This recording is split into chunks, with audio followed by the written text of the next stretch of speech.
અધ્યાય પહેલો અર્જુન વિષાદ યોગ શ્લોક 21 અર્જુન ઉવાચ સેનયોરુભયોર્મધ્યે રથમ સ્થાપયમેચ્યુત યાવદેતાન્નિરીક્ષેહં યોद्धुकामानवस्थितान् कैर्मया सह योद्धव्यमस्मिन् રણસમુદ્યમે।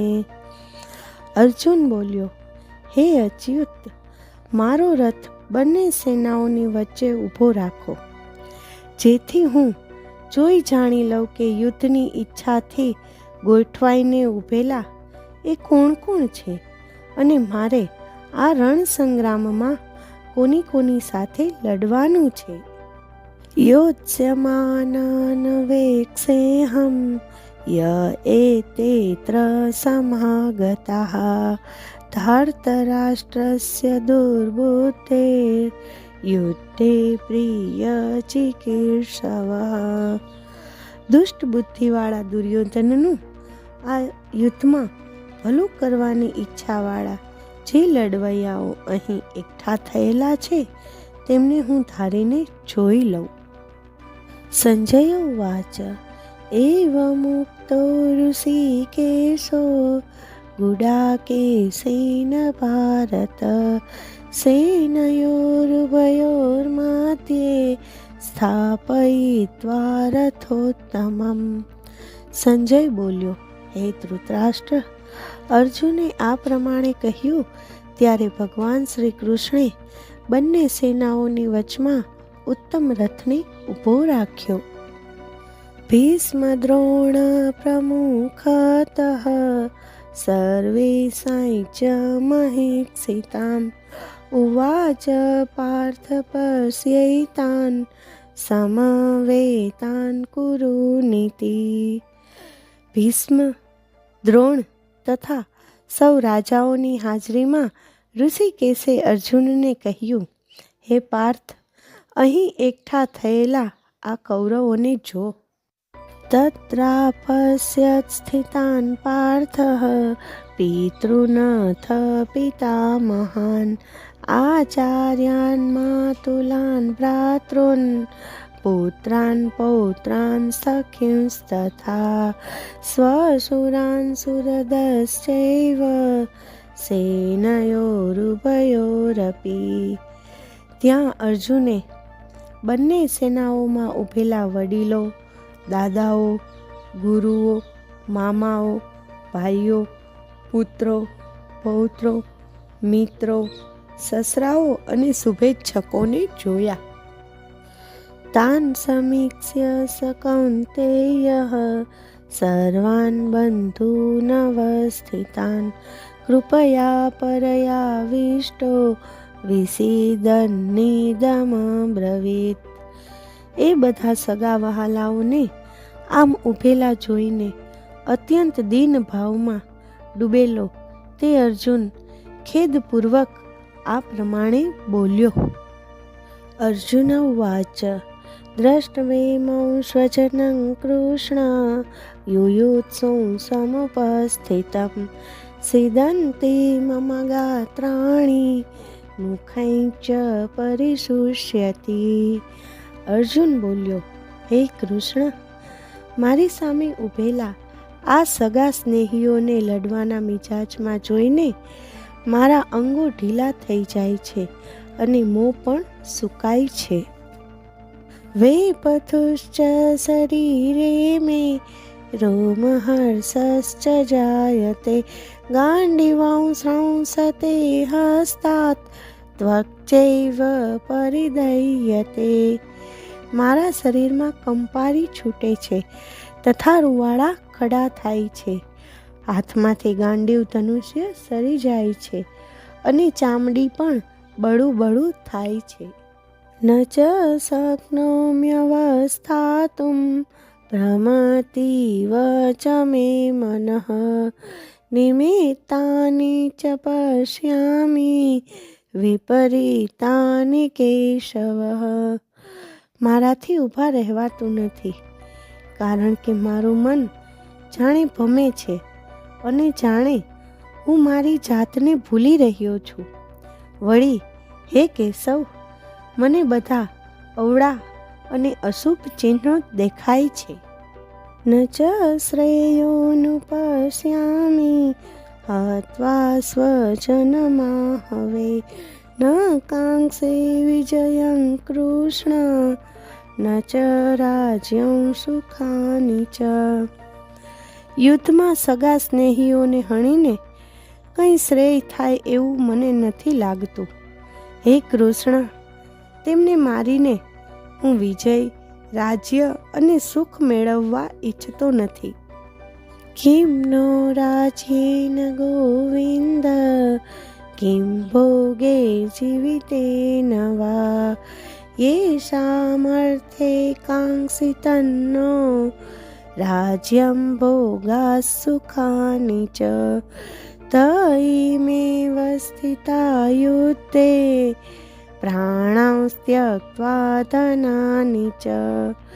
આચાર્યાઃ પિતરઃ પુત્રા તથૈવ ચ પિતામહા માતુલા શ્વશુરાः પૌત્રા સ્યાલા સંબંધિનસ્તથા એતાન્ન હन्तुमिच्छामि જ્ઞાતોऽપि મધુસૂદન અપિ त्रैलोक्यराज्यस्य हेतोः किं नु मही कृते निहत्य धार्तराष्ट्रान्नः કા પ્રીતિ સ્યા જનાર્દન.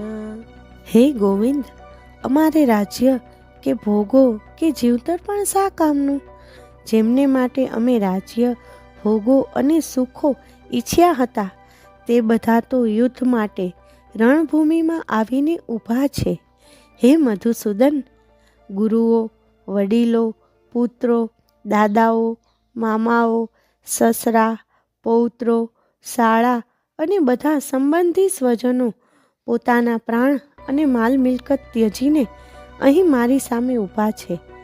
તેઓ મને હણે તો પણ ત્રિલોકના રાજ્ય માટે પણ હું તેમને હણવા ઈચ્છતો નથી.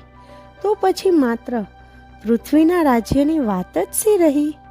હે જીવ માત્રના પાલનહાર કૃષ્ણ, ધૃતરાષ્ટ્રના પુત્રોને મારીને અમને શો આનંદ થાય?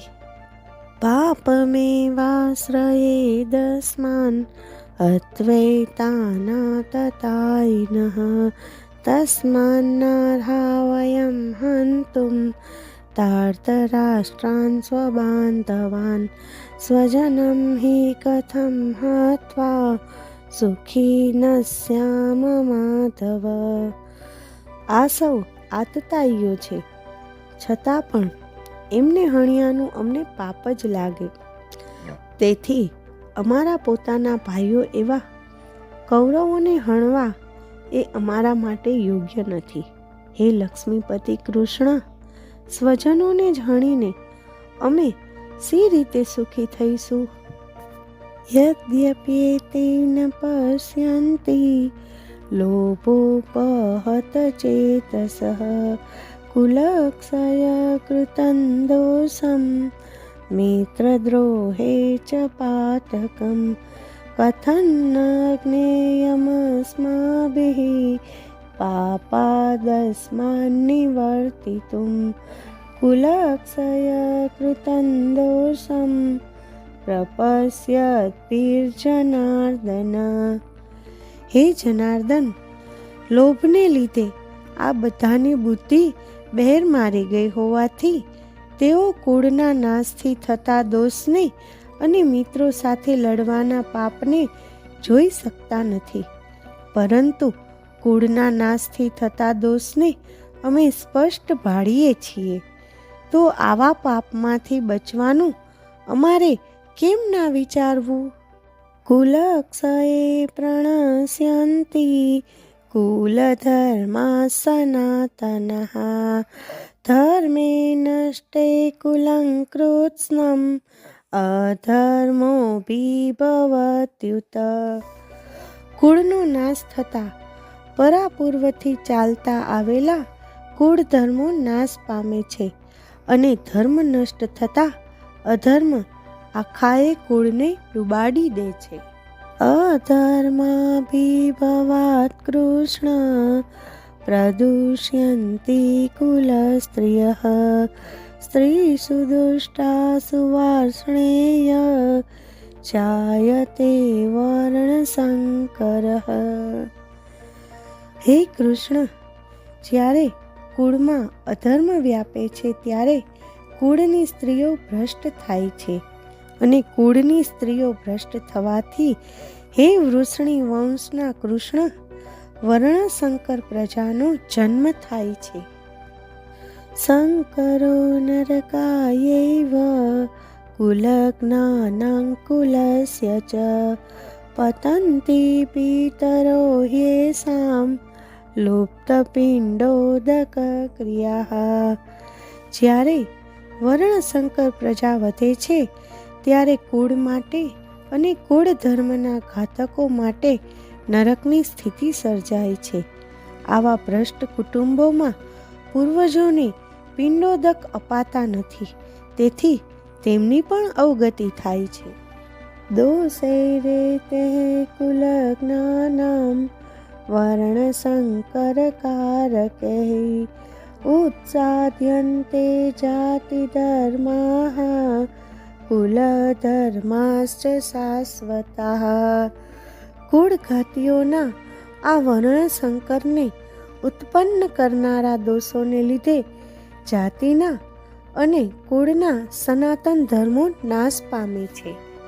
ઉત્સન્ન કુલધર્માણાં મનુષ્યાણાય જનાર્દન નરકે નિયतं વાસો ભવતીત્યનુશુશ્રુમ. હે લોકોના પાલનહાર કૃષ્ણ, અમે ગુરુ પરંપરા દ્વારા સાંભળ્યું છે કે જે મનુષ્યો કુળાચારનો નાશ કરે છે તેઓ સદાય નરકમાં વસે છે. અહો બત મહત પાપમ કર્તુમ વ્યવસિતા વયમ યદ્રાજ્ય સુખલોભેન અંતુમ સ્વજનમુદ્યતઃ. અરે રે, આ તે કેવું વિચિત્ર કહેવાય. અમે મોટું પાપ કરવા તૈયાર થયા છીએ, કેમ કે અમે રાજ્ય સુખના લોભે સગા સંબંધીઓને હણવા નીકળ્યા. યદી મામ પ્રતિકારમ અશસ્ત્રમ શસ્ત્રપાણયઃ ધાર્તરાષ્ટ્રારણે હન્યુ સ્તન્મે ક્ષેમતરમ ભવેત. જો શસ્ત્ર વિનાના અને સામનો ન કરતા એવા મને ધૃતરાષ્ટ્રના શસ્ત્રધારી પુત્રો રણમાં હણે તો એ મારા માટે વધુ કલ્યાણકારક થાય. સંજય ઉવાચ. એવમુક્ત્વાર્જુન સંખ્યે રથોપસ્થ ઉપાવિશત વિસૃજ્ય સસરૈ ચાપમ શોક સંવિઘ્ન માનસઃ. સંજય બોલ્યો, રણભૂમિમાં આમ કહીને શોકથી વ્યાકુળ થયેલા મનવાળો અર્જુન ધનુષ્ય બાણને છોડી દઈ રથની પાછલી બેઠક પર બેસી ગયો. ઓમ તત્સદિતિ શ્રીમદ્ ભગવદ્ ગીતા સુપનિષત્સુ બ્રહ્મ વિદ્યાયાં યોગશાસ્ત્રે શ્રી કૃષ્ણાર્જુન સંવાદે અર્જુન વિષાદ યોગો નામ પ્રથમોધ્યાયઃ. અર્જુન વિષાદ યોગ નામનો પહેલો અધ્યાય સમાપ્ત. શ્રી કૃષ્ણાર્પણમસ્તુ.